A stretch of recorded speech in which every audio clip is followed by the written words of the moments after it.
dice. Y usted le consta que ahora dice 2 horas, no se decía 1 hora y cuarto. A usted le consta que hay opositores que son perseguidos y hostigados y también periodistas en Venezuela. ¿Quiere que le presente acá los datos sobre ataques a la libertad de expresión en Venezuela en los últimos años? ¿Quiere que hablemos de la inseguridad? Hablamos del ataque a la libertad de expresión en todo el continente. De los 155.000 más de 40 periodistas muertos y sus amigos de la CIP callado la boca. ¿Sabe cuántos murieron en Honduras? ¿Sabe cuántos murieron en Honduras? Y el silencio de la CIP, de la Sociedad Interamericana de Prensa, decenas de periodistas asesinados en Honduras. ¿Quiere que hablemos de la jueza María Fiuni, que está detenida ilegalmente? De la Sociedad Interamericana de Prensa, ¿Quiere que hablemos de las violaciones de derechos humanos? ¿Quiere que hablemos del hacinamiento en las cárceles y las violaciones y torturas en Venezuela? De lo que quiera. De los derechos humanos que se violan todos los días. Hablemos de los crímenes de la derecha durante 100 años en América Latina. Hablemos de la historia y hablemos del presente de Venezuela. La derecha, si hay algo que no puede hablar, de violación a los derechos humanos.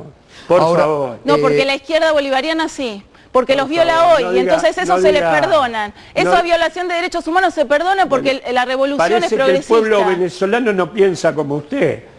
Porque no empatamos ni ganó Capriles. Hay 46% que piensa como yo. Hay organismos internacionales que han condenado. Hay organismos internacionales que han condenado a Venezuela por violación de derechos y Venezuela, por ejemplo, se quiere ir del sistema interamericano de derechos humanos. La OEA, el sistema. Usted trabajaba en un organismo de transparencia en la Argentina y ahora es diputada del PRO. ¿Y qué problema hay? Bueno, sí que hay problema. Porque nos engañó a todos. Usted trabajaba en Conciencia. ¿A quién engañé? Era la directora de una ONG que la jugaba de independiente y terminó de diputada de la derecha. Delía, tenemos derechos en Argentina, los ciudadanos. Pero no nos mientan. Parece que a usted no le parece que tenemos derechos. No mienta transparencia. El primer mentiroso es usted. No mienta transparencia. ¿Quiere que hablemos de transparencia en la Argentina? Objetividad, porque ¿Quiere que hablemos de corrupción, la corrupción del vicepresidente? ¿Quiere que hablemos de la corrupción del vicepresidente y la cobertura que le hace la presidenta? ¿El encubrimiento de la presidenta de la corrupción del vicepresidente? Tuve que hablemos del patrimonio presidencial para pagarle a Eduardo Alberto Duhalde. Yo no le estoy Fui condenado a 4 días por la piña Gaja. ¿De qué impunidad me habla usted? Estoy hablando del patrimonio de la presidenta Delía. No le permito de ninguna manera. No estoy hablando de usted, que tomó una comisaría en contra de las leyes de la Argentina. Mire, si asesinan a un compañero de cualquier organización y lo mata la policía que vende droga, escuche bien, si vuelven a asesinar a un compañero mío y lo mata la policía que vende droga, voy a volver a estar al frente de la protesta, ¿sabe? Porque yo no soy Alonso ni neoliberal conservador ni la juego de independiente. El Congreso, para ir cerrando con el tema de la Nata, ¿van a hacer pedido de informe? ¿Usted se comunicó con el equipo, con la Nata, con el Nicolás Hablé al aire por la radio y también le hemos pedido a la presidenta de la Comisión de Libertad de Expresión que invite al equipo periodístico a que venga como se hizo toda la vida en el Congreso. Cada vez que un periodista fue hostigado o atacado, se lo invitaba y se lo escuchaba en la Comisión de Libertad de Expresión. Una costumbre y una tradición parlamentaria que lamentablemente el kirchnerismo desterró este último año. Queremos que se reinstale esa tradición y escuchar a todo el equipo periodístico, porque nos interesa conocer su opinión en la Casa del Pueblo de la Nación, que es la Cámara de Diputados. Me hubiese gustado que hubiesen escuchado a los periodistas de 678, de Duro de Omar, que fueron trompeados por los caceroleros y nunca fueron atendidos por la comisión que usted dice. Algo, Delía. Usted no fue a escucharlo. Usted sabe que se equivoca y usted mucho. solamente va a escuchar a lo del Grupo Clarín. Tendría que ir a pedirle a Diego Birtz que pase la entrevista que yo hice con el movilero cuando fue atacado y yo lo defendí frente a toda la gente. ¿Sabe qué, Delía? Usted mira la verdad con una mitad de los ojos, no quiere ver la verdad. Quiere seguir mintiendo y desinformando. No sabe de quién está hablando, está hablando de mí. Y pídale a Diego Birtz que pase la nota completa, porque no la pasaron nunca en 678, ni en Duro de Domar. Vamos a ver si estuvo Silvana Giudice, todos los diputados que usted dice. Vamos a ver quién de los dos miente. Ahora, Luis, sobre lo que dice Laura Alonso, hay denuncias en Venezuela sobre persecución política o sobre seguimientos, digo, eso no tiene que ver. Problemas hay en toda América Latina, en toda América Latina. El problema más grave es Honduras. Decenas de periodistas asesinados ante el silencio de la Sociedad Interamericana de Prensa, silencio cobarde, porque solo levantan la voz cuando esas cosas que además nunca pasaron, porque no conozco a ningún periodista asesinado en Venezuela, cuando esas cosas pasan en algunos de los países de la integración latinoamericana. Ahora, en los países ocupados por ellos, decenas de periodistas asesinados en Honduras, ante el silencio cobarde de la Sociedad Interamericana de Prensa. Es una sociedad donde se discrimina, donde el que no es chavista se siente fuera de su país, porque el Estado es Chávez, y Chávez es todo. Chávez decide sobre la vida de las personas. No hay libertad, es un país sin libertad. Es un país donde el 46% se levantó y empezó a decir que quiere cambiar. Y el cambio va a llegar, y no va a llegar de la mano de Chávez, pero su proceso está terminado. Todo es que en los barrios, digamos, de clase media-baja hacia los sectores más humildes, hay un control manzana por manzana. Es decir, se establece es un sistema militarizado. Se establece una persona que es el que controla la manzana, y entonces los mandan a votar muy temprano. A las 3 de la mañana toca la diana militar. Toca una diana, entonces salen todas las motos y se instalan todos los sectores de Chávez en todas las escuelas. La gente va a votar muy temprano porque no hay hora de apertura de mesas, es decir, pueden empezar a las 5 y entonces empiezan a contabilizar manzana por manzana quién fue a votar y quién no. Entonces, más allá de que dentro de los sectores populares, y esto hay que reconocerlo, hay sectores que adhieren sentimental, emocionalmente a Chávez, el uso del aparato es impresionante. Todos los canales de televisión son chavistas y todos los canales están obligados a pasar la publicidad oficial. Excepto Globovisión. No, todos. La ley resorte, que se llama ley resorte, obliga a todos los canales.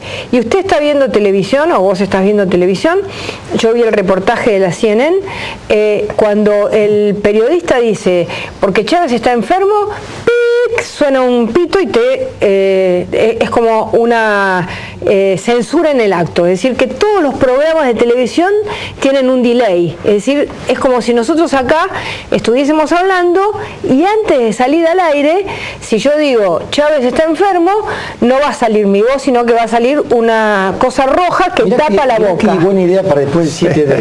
El 7D, se puede usar, claro. A todo esto que cuenta Patricia, estar metido en un país a uno le permite mirar otras cosas en las que no se fija de lejos, ¿no?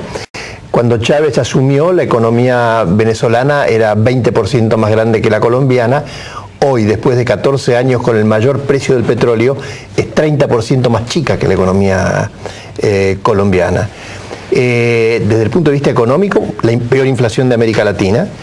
Y desde el punto de vista de los derechos humanos, nos enteramos de algo que no sabíamos, que es lo que se llama la lista Tascón. Cualquiera de los televidentes puede poner en internet lista Tascón. En el 2004, 2,5 millones de personas firmaron un pedido para un referéndum revocatorio. Alguien se apropió de esa lista y a partir de ese momento y por una decisión pública del gobierno, esos señores son parias. Esto es, no pasaporte, no empleo público, no becas estudiantiles, se quieren casar y los tienen un año, no les dan el registro, etcétera, para no decir 400 jueces echados en los últimos 3 años. Darles el pasaporte, no los habilitan, tardan muchísimo para que se puedan casar, es decir, son como parias. Los parias, sí, los parias del sistema. ¿En qué punto Chávez destruyó la Comisión Interamericana de Derechos Humanos? Entonces, una de las primeras preguntas que uno se hace cuando la presidenta aplaude a Chávez es, ¿ella se quiere parecer a Chávez? Los diputados de la Cámpora, que el otro día nos agredieron duramente en el debate, ¿están de acuerdo con un país que destruye la Comisión Interamericana de Derechos Humanos o que permite que 2 millones de ciudadanos sean parias?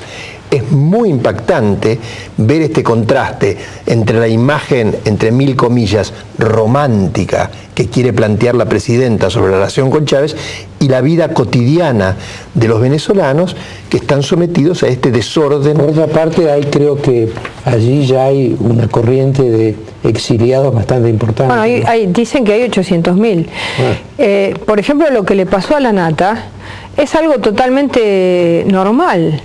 Es decir, las personas que son que van, por ejemplo, de fundaciones democráticas, que van a apoyar a la oposición o que van a conferencias por la libertad de expresión,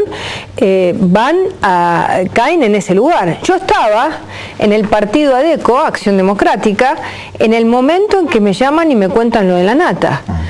El presidente del bloque de diputados de todo el Movimiento de Unidad Democrática me dijo, uy, no, cayó en la SEBIN. Las SEBIN son los servicios bolivarianos de inteligencia. Está en el sótano de la SEBIN, me dijo. Es como cuando uno acá decía, está en coordinación federal. Sí.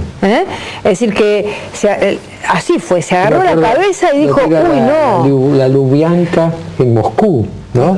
El principal edificio de Moscú es la Lubyanka, está en el centro y domina todo, ¿no?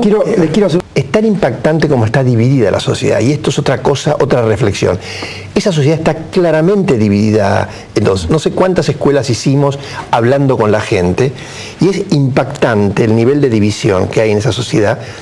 Y por otro lado, el entusiasmo de la gente, de los anti-Capriles, de los anti-Chávez, por ganar. Vinieron miles a votar. Estamos nosotros en la Argentina en la chavización del cristinismo. Bueno, yo no les quiero dar muchas ideas, ¿no? Porque, digamos... No, pero ¿en qué punto? No, claro, digo, no les quiero dar ideas a ellos, porque a nivel de lo que es el control, por ejemplo, ellos tienen un jefe de manzana que en el día de las elecciones hacían como cuenta ganados, contando quién había votado y quién no había votado. Por eso a las 3 de la mañana suena una diana y salen todos a las 5 de la mañana están votando, para tener durante el día control. Es decir, nosotros tenemos una organización en ese sentido más tradicional, ¿no? Más del puntero tradicional. Acá es una organización vertical y mucho más militar. Digamos, acá la tenemos en chiquitito, puede ser Milagros Salas o puede ser la Cámpora de alguna manera, que son organizaciones más verticales, pero no llegan al conjunto del territorio. Es decir, no tienen un control cuadriculado del territorio nacional, ¿no? Es decir, ahí me parece que hay una diferencia. En el tema del control en el tema de la ley de comunicación han avanzado un paso más, que quizás después del 7D lo vemos. Por ejemplo, todos los programas de televisión todos se pasan en delay, se pasan un rato después que han sido grabados, porque primero pasan por un control, y si por ejemplo uno nombra la enfermedad de Chávez, aparece una especie de silbato que tapa ese momento de la voz y una cosa roja, un pip, y te tapa la cara. Yo estaba mirando una entrevista de CNN, pero claro, digamos, hasta a Patricia Yáñez de CNN le ponen una intercepción en el momento que dice determinadas palabras claves. La propaganda oficial se pasa en todos los canales. Es como si acá la propaganda contra Clarín o la propaganda contra Macri o contra De la Sota que se hizo... Se pasara por Canal 13. Se pasara por Canal 13, claro. Es decir, todos los canales tienen obligación de pasar la propaganda. Y yo, por ejemplo, estuve 5 días. No pude encontrar el canal Globovisión, porque no sé, está en la estratosfera, como el que voló ayer.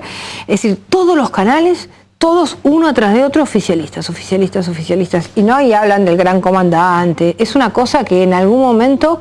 ¿Y el rol de las Fuerzas Armadas? Porque esa puede ser una gran diferencia entre la Argentina y Venezuela, ¿no? Bueno, Chávez está... Sí, las Fuerzas Armadas y las Fuerzas Policiales están totalmente chavizadas. Y lo que cuentan ellos es que esa fue una estrategia del MIR, de la izquierda, digamos, de la guerrilla venezolana, allá por los años 80, que tomó como decisión meterse en el ejército, y hay muchas historias que te cuentan que Chávez dice que él se formó en el socialismo y en el marxismo cuando el MIR entró a las Fuerzas Armadas. Y entonces, que digamos, muchos militares tenían como una especie o tienen como una especie de formación de este socialismo a la venezolana, ¿no?